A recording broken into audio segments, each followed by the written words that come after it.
welcome to His Majesty's Royal Palace and Fortress, the Tower of London, a World Heritage Site no less.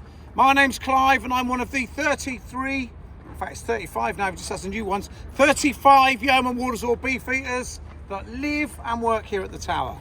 So you might have heard of that saying, an Englishman's home is his castle. That's my humble home there, and you're all welcome here today from wherever you're from. Now then, without any further ado, our story really begins way back in the year 1066, when William, Duke of Normandy, William the Conqueror, defeated the Anglo-Saxon king. Down to one now, guys, come on.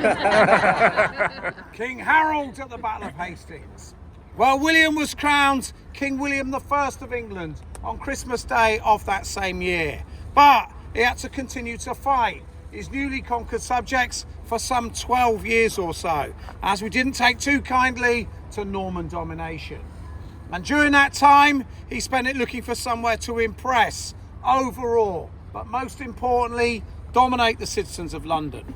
So he chose a site, a tactical site, just inside the eastern city wall of London, where once an old Roman fort had stood.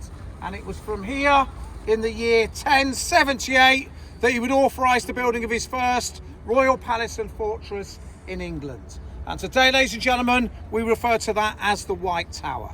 And the White Tower is situated just over there behind those buildings.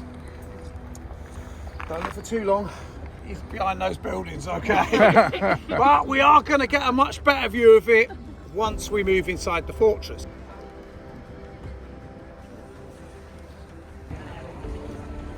To the most famous, or should I say infamous gate in the world, Traitors Gate. Due to the large number of traitors to enter this mighty fortress through those grim gates. Amongst them no less than 4 queens of England. Of those 4 queens, 3 were executed, 1 would survive.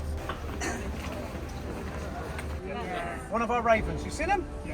Right, oh there's one over there on that wall, can you see it? Normally the ravens are always out. They are creating havoc around the tower. If you was to read our accident book, most of it, 50% of it is attacks on kids. Okay, so it's good. It's a good read, but now over the years, legend decrees that if ever the ravens were to leave the Tower of London, then the Great White Tower over there, it will crumble into dust and the monarchy shall fall.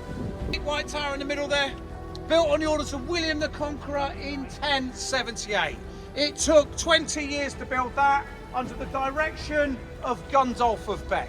Gundulf, not Gandalf. Our royal family lived and ruled up on the top floor behind those trees for over 500 years.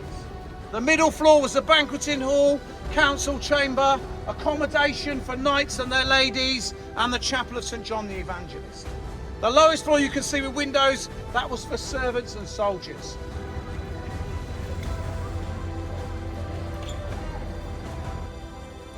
From the 14th until the 19th century, the White Tower's main use was as a military storehouse.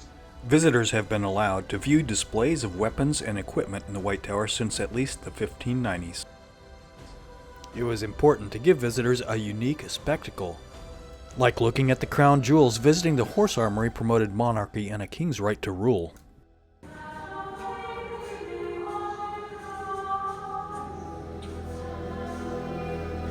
Now when you go in, you are going to see some of the best rubies, diamonds, bling that you've ever seen in your whole lives. I'll give you just one example of a diamond that's in there. It is called the Cullinan One, the Star of Africa. And that diamond weighs in at 530.2 carats. It is the largest clear-cut diamond in the world by far. The crown jewels of the UK are a collection of royal ceremonial objects kept in the jewel house, which includes coronation regalia worn by the British monarchs. The area is closely supervised and filming is not allowed. Hey folks, be fantastic. Appreciate your support. We'll see you next time at that place.